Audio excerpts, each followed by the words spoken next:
What are the best colours to buy when you're starting out in watercolour, or if you're starting a new palette? So I hope this tutorial is going to answer both of those questions. I'm also going to give you colour alternatives as well. Let's get started. So I'm using a sketchbook here. I've got some watercolour paper as well, my water pot and some half pans. I've also got this amazing heavy enamelled watercolour box. I purchased this recently from Ken Bromley's Art Supplies, and a link for this can be found in the description below, but it's a 16 half pan watercolour box. I'll also put alternative links for metal watercolour boxes as well that you can purchase, and it's a really good Christmas present idea as well. So it's got a little thumb ring on the back here, so you can actually hold the box firmly, and it isn't too heavy, and it's just a gorgeous thing to hold. I'm just opening it up here. I love sort of art materials. This is absolutely gorgeous. It's quite nice. And I'm just pulling out these metal things here that actually keep the half pans securely in place. So I'm going to put those to one side. As you can see, I slot the half pans into these spaces here, which I'm showing you. And you actually put the paint in those half pans. And I'll put a link for the empty half pans in the description below. So let's get started. I'm starting off with the colour that I tell all my students to buy, Ultramarine. So I'm just squeezing it straight from the tube into the pans. So I'm slotting it in there, and I'm just going to talk about Ultramarine now. So just mixing it on the palette there. It's a lovely sort of medium to dark blue, and I love it mixing it especially with browns. So I'm just diluting it there just to show you how lovely it is. Paler, adding more paint just to show you how sort of dark the paint gets. It's a really good starter blue. So this is it kind of darker. And what I'm doing is I'm registering this into my sketchbook. So it's a really good way of you learning about your colours by actually recording them in the sort of order they are in your watercolour paint box as well. So I'm adding water each time to make the colours paler. So the more paint you add in watercolour, the darker the paint, the more water, the lighter the paint. And always make a note of the colour as well. A good alternative to Ultramarine is Cobalt Blue, which is what I'm using here. Next, I'm using Cerulean, which is a light, cooler blue. And I've got some alternatives for Cerulean there as well. It's a beautiful blue and it granulates really well. It's lovely for light green washes, but also for skies. So again, I'm thickening up the paint. So that first colour to the left is less water, more paint, and as I go towards the right, I'm adding more water. So you can see the differences between the Ultramarine and the Cerulean blue, and it is a beautiful colour to have. And this is an alternative to Cerulean blue, and this is Manganese blue, but you could use something like turquoise as well. The next blue that I'd recommend for beginners when you're starting out is Prussian blue. And again, alternatives, you could use something like Antwerp blue.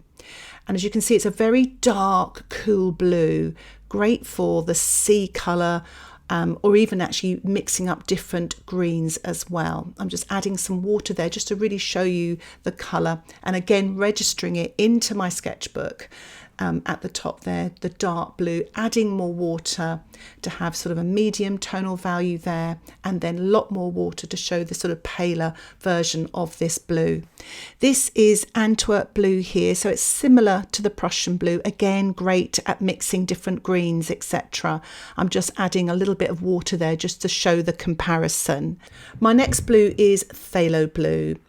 And it's a lovely sort of turquoisey colour, so you could use turquoise or phthalo turquoise as good alternatives. And as you can see, the phthalo blue is a little bit lighter than the Prussian blue and slightly sort of more turquoisey.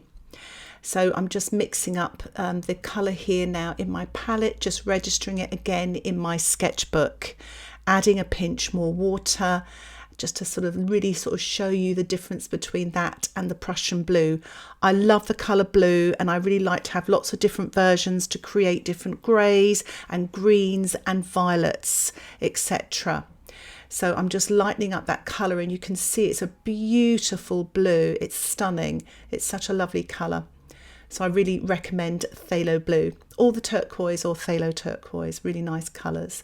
And again, registering these colours in my sketchbook. So here is the turquoise. It's slightly more greener than the phthalo blue. The phthalo blue is slightly warmer. I won't get into warms and cools here, but I can say that if you add a little bit of red to either of the phthalo turquoise or the turquoise, it will look a little bit more like the phthalo blue, just adding a tiny pinch of red. So here is my Paynes grey. This is an essential colour, but if you don't have that, you could have neutral tint, you could have black, or you could mix ultramarine and burnt sienna together. They make a beautiful artist looking Paynes grey. So again, I'm actually going to just show you the Paynes grey, sort of almost straight from the tube. Add some water to dilute it to show you as it gets paler. It's quite nice just to show you that on a larger scale. And then again, I'm going to register that in my sketchbook. A great alternative, or if you want to look at your colours later to refer to them, especially the order that you have them, you can sort of see them, what they look like when they're sort of darkest and then lightest. So as you can see, just by adding more water to this Paynes grey, you get some beautiful light grey colours just by adding the water. And I'm just, again, making a little record here in my sketchbook. A good alternative to Paynes grey is neutral tint or black. This is some neutral tint here. So it's a beautiful dark grey colour. And I'm just going to water it down now just to show you. So Paynes grey is a little bit more of a cooler blue grey. This is a slightly warmer grey. So there's some good alternatives out there. And of course you can mix up ultramarine and burnt sienna. Another useful colour is violet. This is ultramarine violet, but there are alternatives, mineral violet, but you could also mix ultramarine and pink as well. So this is the ultramarine violet, so it's a blue violet. I'm just adding some water here. It's a very pretty colour, quite nice for flower painting as well. And I'm just adding again more water just to pale this ultramarine violet. But as I say, you can actually mix ultramarine and any pink really to create some really interesting violets. This is mineral violet. It's a beautiful violet. There's a little bit more pink in here, as you can see the comparison with the ultramarine violet and the mineral violet. So there's lots of colours out there, but you can actually mix and make your own as well. So this is Viridian. It's a cool dark green. And I am suggesting that you might want to have this in your palette. It's a really good green to make darks as well. So I'm just recording the green straight from the tube and then adding more water. It is a staining colour and it's quite bright and garish on its own. So I would suggest mixing it with other colours, but it's very, very useful. And again, I'm just making a little record of this. An alternative to Viridian, Hooker's Green is a great alternative, slightly warmer and lighter in tone. Another great thing about the Viridian, you can mix it with your Prussian blue to get a colour very similar to the phthalo turquoise, and that's what I'm doing here. So it's actually a really good colour for sea green colours as well, and to make dark greens by adding burnt sienna or burnt umber as well. So I'm just making a little record of this here, and you can see it's very much like the phthalo turquoise. So you're getting really good value for money having the Viridian in your palette. And as you can see there, I'm just comparing the phthalo turquoise on the right with the Viridian and Prussian blue mix just on the left there. So I'm going to mix up the Viridian now to make a Hooker's Green looking colour. So I'm just adding a little bit of cadmium yellow medium there. It doesn't quite get the colour, but you've got a nice bright green alternative. You can also add quinacridone gold or raw sienna to make it look a little bit more natural. I'm just showing you that there as well. So it's really fascinating trying out these different colour mixes. A colour that I use a lot is white. I use white gouache because it's more opaque than white watercolour. I usually use it at the end of my paintings. And here I recommend the Winsor & Newton White Permanent White gouache, but you can use an alternative, the white watercolour. I'm using cadmium yellow medium. You can use lemon yellow as an alternative. So it's in between the lemon yellow and a cadmium yellow deep. And as you can see there, it's a very useful yellow, and you can actually make it warmer by adding more red and paler by adding more water, really. So it's very useful, and I really recommend that. But as I say, the alternative could be a lemon yellow. So just showing you that there, just watering it down there on the right. And of course, the lemon yellow now, not too dissimilar to that cadmium yellow. Another useful colour is raw sienna. It's an earthy yellow, but again, a good alternative is yellow ochre. As you can see here, it's really earthy at the top there as I'm diluting it. I'm just, again, making a little record in my sketchbook there, adding water to make it paler. And it's a really nice, useful colour. I quite like using it in the skies, but also using it with a Prussian blue to make a sort of more natural looking green. And also you can make the Viridian look more natural with the raw sienna. Here is the yellow ochre on the right. It's a little bit more yellow, as you can see up close there. And I find the yellow ochre is a little bit more opaque and the raw sienna slightly more transparent. A colour that I really love is quinacridone gold. It's a sort of earthy, bright sort of yellow. Look at it, it's gorgeous. It is golden. I really recommend it if you can get hold of it. If not, don't worry, I've got a really good alternative, which I'm going to show you here. And it's using the raw sienna and mixing it with the cadmium yellow medium. And you can get a pretty close second here as an alternative to the quinacridone gold. So I'm starting off with the raw sienna, pushing some of that yellow in there, and look, it's quite effective. So I'm quite pleased with that. And you could do that also with the yellow ochre as well, but I think the raw sienna does well. Look at that up close. Not bad, eh? I definitely recommend it, especially if you don't have quinacridone gold. So I'm using burnt sienna now. A good alternative is burnt umber. They're not quite the same colour, but you can actually use either brown to make some beautiful greys with ultramarine. You can add violet to them to make some glorious different coloured browns as well. So I'm just sort of again recording it. As you saw there on the right, I diluted it, but it's a very sort of medium tone brown, very sort of warm, almost reddish in colour there. And as I'm paling it there, you can see it's quite a beautiful colour, very useful. So again, just making a little record of the name there. It's so easy to forget the names or what colour you've used. So this is the burnt umber. So you can see it's a slightly darker brown, a little bit more of a yellow brown, but again, a very useful colour. And you can make it almost look like sepia if you added some Paynes grey to the burnt umber. I do find colour mixing fascinating. So I'm using some Winsor Red here, a favourite colour of mine, but you could use Cadmium Red or Vermillion as an alternative. As you can see there, I'm just diluting it. It is a stunning colour, especially for poppies. So again, just making a little record of that. I'm using my size 8 round brush, diluting now. You can just see the lights coming through that now as I dilute and it gets paler.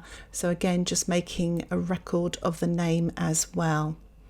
So here is a little bit of cadmium red. You can see it's slightly warm.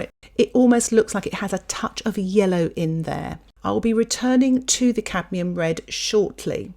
Meanwhile, my pink here is Alizarin crimson. It's a dark, warm pink, very, very useful colour. Alternative can be crimson or even permanent rose, which is a lighter colour. But here goes. It makes a lovely violet mixed with ultramarine. And again, I'm just adding water to make the alizarin crimson paler. And it is a beautiful, lovely pale pink once you start adding water. But it is such a useful colour for mixing darks as well. This is a little bit of crimson. It's slightly cooler than the alizarin crimson, but a very useful alternative. So going back to the reds, to make Winsor Red, you could actually use cadmium red if you didn't have the Winsor Red and add alizarin crimson to it, and you get a pretty good match there. Not quite, but it's a cool, beautiful red. That's just the cadmium red mixed with the alizarin crimson. So to make black, you could actually add the alizarin crimson and Viridian. They're both dark staining colours, and you get the most beautiful darks with them. So that's why these colours, I like them in my colour palette, and I love beginners to have them as well, because they can really explore colour mixing and you can create a lot of variety of colours. And as you notice, I've got a lot of primary colours there, lots and lots of blues, reds and pinks, but there's the beautiful dark there with the Viridian and the Alizarin crimson mix. If you don't have burnt sienna, you could make your own burnt sienna by mixing burnt umber with a touch of red, and that's what I'm doing here. So I'm starting off with the burnt umber, and I've added a little bit of Winsor Red. There we are. I've got a really good alternative to burnt sienna. It looks just like burnt sienna. So again, if you don't have all these colours, you can make them as well. So this is quinacridone magenta. If you're a flower painter, you'll love this colour. But again, there are alternatives. So I'm just showing you what it looks like here, and it's such a pretty pink. I just love it. So again, just making a little record in my sketchbook here and adding a touch of water just to pale that pink. And the more water you add, the paler the colour. So it's a really pretty pale pink there. So that's permanent rose. So if you don't have alizarin crimson or quinacridone magenta, you could use permanent rose as well. It's a really pretty colour as well. So it's a good idea to have at least a couple of pinks, a light and a dark pink, especially if you like flower painting. And I'm actually using Ochre Rose at the top there. It's one of my favourite colours. And I'm actually mixing that with a little bit of alizarin crimson to try to match the quinacridone magenta. And that's not a bad match. It's not quite the same, but you can try and get that colour just by mixing other colours. And it's a good challenge as well. I love Ochre Rose. You can use permanent rose as an alternative, but it's such a pretty pink. It's almost fluorescent, and I always like to add a little bit when I'm flower painting. So I'm making a little record of that as well to finish off, and that's my last recommended colour. But obviously you have the alternatives as well. And there's a close-up of all my colours there. And of course, if you've got a larger palette, you can add more colours. But also, if you don't have as many slots in your watercolour box, I'll have a list in the description below. If you've got 8 colours, if you've got 12, if you've got 16 as I've got here, 24, I'll give you some colours that you could actually put into your watercolour box. So I'm just going to secure the pans now by these little small metal bars and just push it into the gaps. So just making the gap there and just pushing it down. It goes in quite nicely and it stops the pans from moving about or falling out of your box. I must admit, I love this palette. It feels really good in my hand. It's great quality. And as I say, I will put a link for this palette in the description below, and alternative watercolour boxes that you can find either on Amazon and other art suppliers as well. And it is a great idea for a Christmas present, either for yourself or if someone wants to buy it for you. If you have any questions about this tutorial, or if you have colours that you would like to recommend, please put those in the comments section below. And if you'd like to see more content like this, don't forget to subscribe to my channel, where you will get updates of my latest tutorials. And if you want to get access to my weekly exclusive tutorials, why not think about joining my Patreon membership? Details about the membership can be found in the description below. Thank you so much for watching. Happy painting. Bye for now.